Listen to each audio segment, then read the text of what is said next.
Welcome to Chicago, you guys. Thank you. How's your trip so far? It's good. Crazy.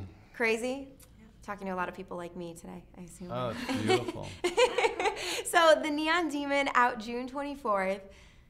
I don't even know really where to start. I mean, first of all, how did you come up with this idea? Because I know co-wrote, directed it, of course. I wanted to make a horror film about beauty. I think you did a good job. Thank you. I think it's a subject everyone has an opinion about. Mm-hmm. And I wanted to see it through the eyes of a 16-year-old girl. I also have teenage daughters, and I think that the world of the digital revolution is opening up some interesting avenues when it comes to beauty. Like what? What would you say are these avenues? Well, I think that predominantly, of course, you know, we can talk about all the way that people use to social media to communicate and so forth. And to me, we're kind of past that point. What I find interesting is that that generation that Elle represents very much, to me, seems to be using narcissism as a quality.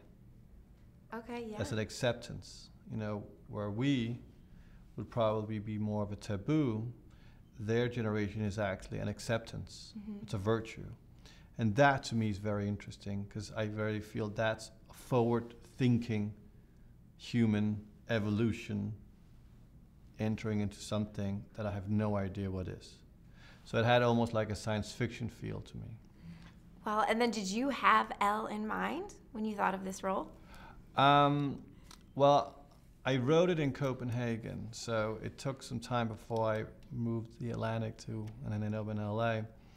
But very quickly, she became the only one who could play it. So while I was casting unknown actresses, Elle presented an option of being in the film, and with that, it was just like she was the only one. Without her, there would be no movie. So the agenda became Get Elle Fanning. Yeah, Elle, you're amazing in this. Thank you. What was it like? I mean, reading through the script and sort of going through it, were there parts that you're like, I can't believe this is happening, that I'm going to do it? What was this experience like for you?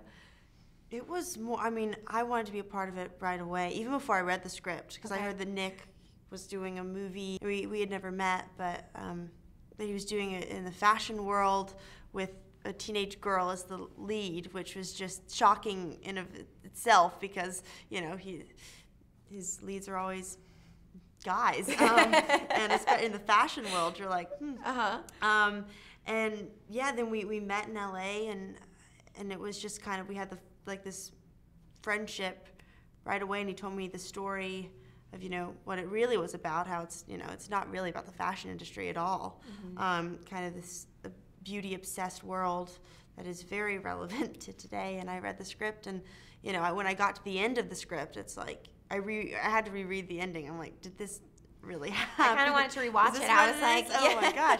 Okay, and honestly made me want to do it even like 1,000 times more. Because I feel like this role is just so out there. Would you say even for you, it's just something that's very different, right? It is. It's very.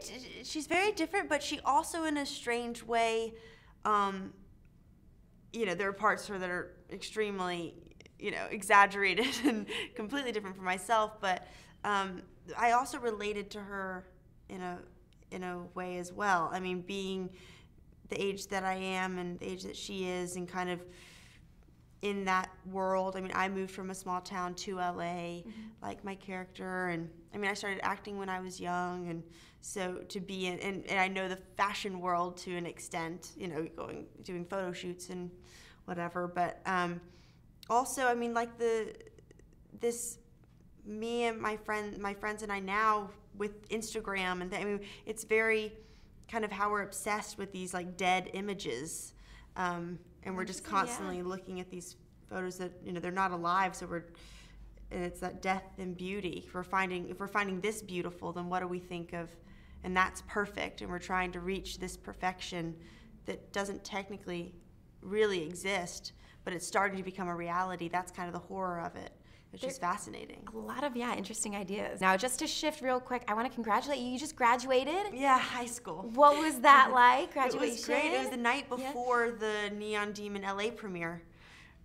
How night perfect. before. Yeah. Yeah. It was very fun. My sister came out for it and everything. I saw Dakota was there, so Yeah. it was a big family celebration. Oh Must have yeah, been yeah. fun. Big Yeah. celebration. I For also- the hat and all that. The whole thing, right? Yeah. Good. I also saw too that you had to skip your prom. Is that right? That Yeah. your prom date came to you. Yeah, in Cannes.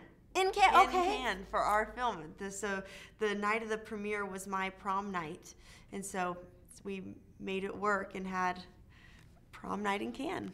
That is so cute. Yeah. See, so this movie has all kinds of. You're always going to tie it to some really cool It things. does. Very seems all like. these special things along the way. Little moments. Well, good. Well, anything else you guys want to say about the film that you want people to know? Take away from it, of course, out June 24th. Yeah. It's great visual entertainment, Yes. terrifying, exciting, thought-provoking, Glitter. energetic, glitterous, vulgar, exciting horror film with science fiction, melodrama, camp humor. That last scene. That last scene. And the last scene. I can't believe the last scene. I can't get over it still. It's going to haunt me forever. So thank you. Pleasure is all ours. Thanks, you guys. Great to meet you. Thank Thank you. you.